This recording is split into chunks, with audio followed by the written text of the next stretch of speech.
Hi, everybody. Welcome back to ISC West 2023. Chuck Harold of SecurityTV.com at the RAD Security booth.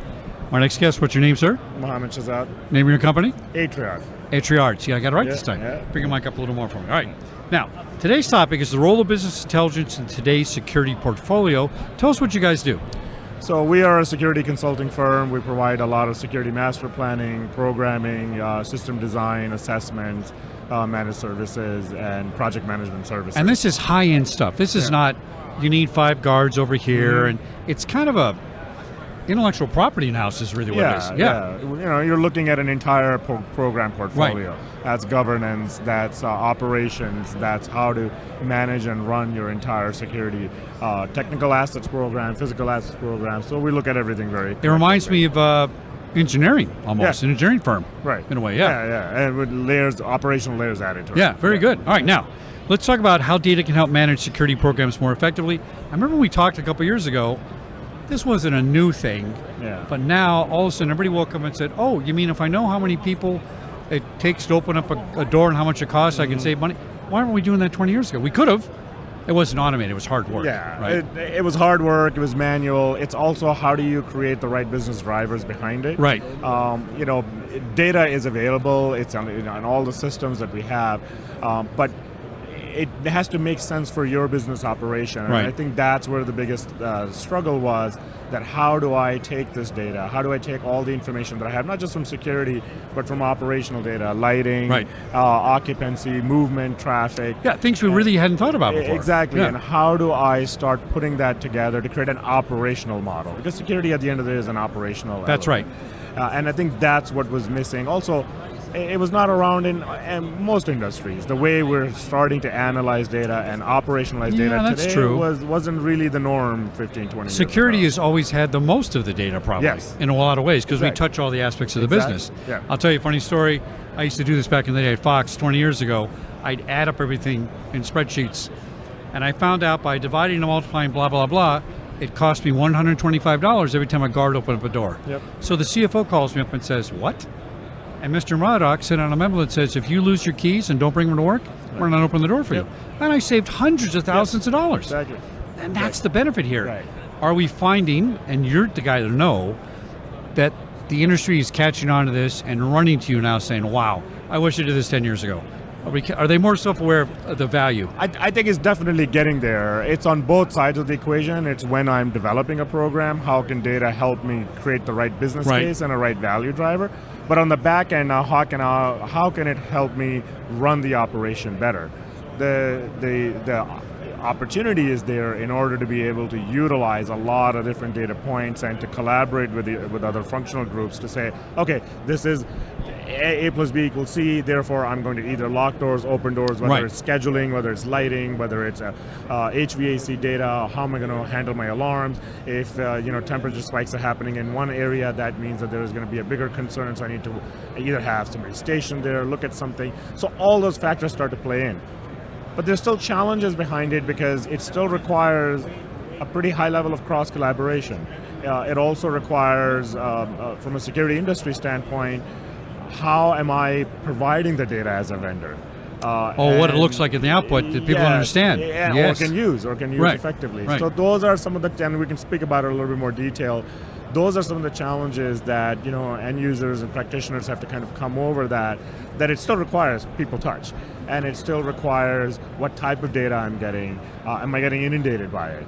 Am I getting overwhelmed by it? Is it relevant to my particular use case? And that's another answer to your earlier question, that if you just give a large amount of data and don't know what to do with it, and there's just multiple use cases behind that may not apply to you, people are going to tend to stop using it because they don't understand the business. Not sustainable, that's right. Exactly. Now, you made an interesting comment about the what was the word you used, Collaboration.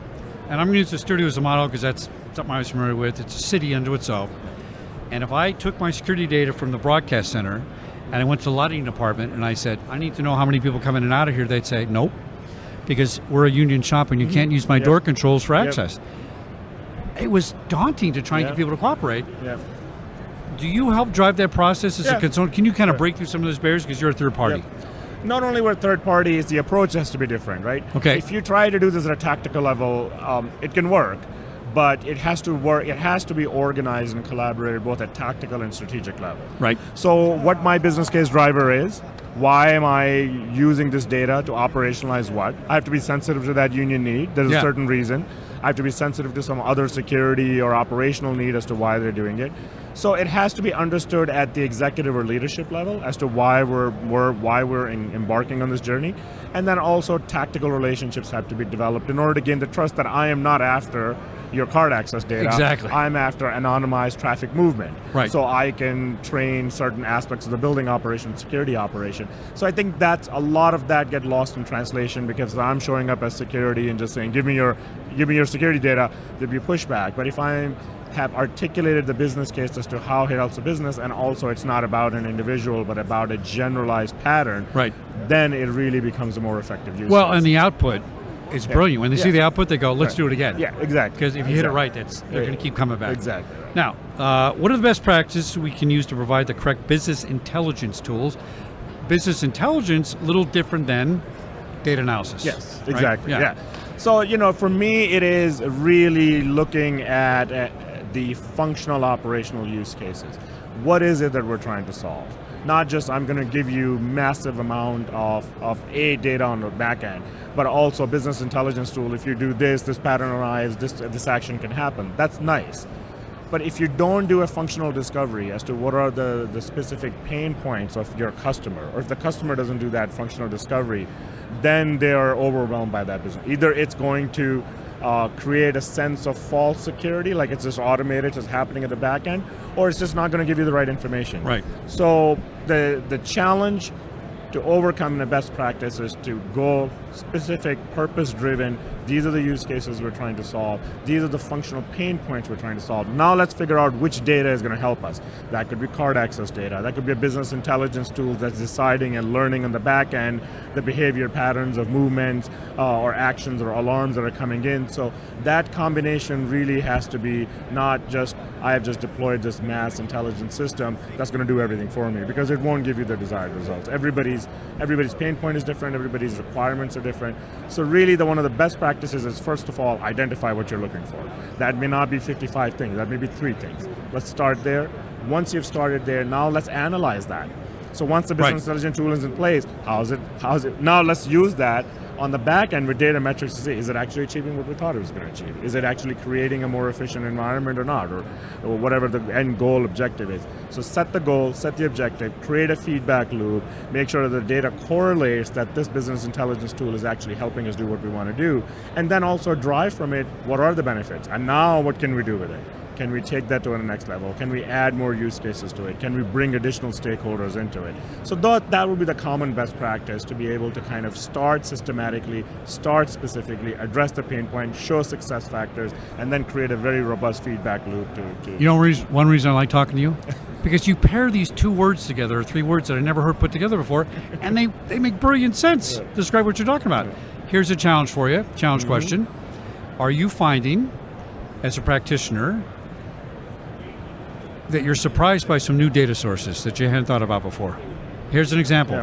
Had a power company on here, does most of the power supplies for. They're taking power and translating it into data. How long has that door lock been on with the power? Means the guy could be dead in the bathroom. Right. Are you finding new things? You go, hey, there's a new data source for us. You're finding data sources in the number of tire movements across asphalt, yes, and number of raindrops that are falling on a glass pane. Right. It's incredible what you can drive from it, and that's where IoT and all those things are just incredible. So yeah, it's every now and then there's a unique application behind it where they're using interesting data points on our phones. The amount of data that's collected and patterned, and really. It's not just even location, but number of clicks, number of touches, number of keystrokes patterns. So there's all kinds of interesting things that are happening there. And once ChatGPT takes over, exactly, and analyzes that in 3 seconds, we're going to go, what the hell's going on? It's amazing. Exactly right. I'm reminded when I was a police officer, one thing that most people don't realize, that you need evidence to convict people, right? Beyond a reasonable doubt. But guess what? Lack of evidence is evidence. You mean there were no records on your phone and you use it 24 hours a day? Right. That means something. Right, exactly. Or do you find that lack of evidence sometimes comes in to play, or lack of data absolutely. in your analysis? Interesting. And again, it goes back to functional use cases, right? If some activity is supposed to happen somewhere and it's no longer happening there, now whatever that use case is, occupancy versus if people are there or whether they're supposed to be there or not, it could also be just a fault. Very simple. System broke, that's right. Exactly. Yeah. So now business intelligence tool is analyzing that, saying, hey, wait a minute, there's supposed to be traffic. Scheduling system is indicating this is what's going to happen in this particular hall, but none of that has happened. What's happening? Maybe there is maybe change of schedule, maybe a manual override, maybe the event didn't happen. Maybe everything is going on and then just the sensors are broken. Maybe ChatGPT took over. Exactly. Well, Mohammed, always good talking to you. Super smart guy. I know that because I've interviewed hundreds of thousands of people in my career. He's a real deal. Give him a call. Give us your website one more time. Mohammed Shehzad, Atriade. Find us on LinkedIn. Beautiful. Back in a minute here today at ISC West 2023, Chuck Harold Security Guy TV at the Rad Security booth. Come by and see him.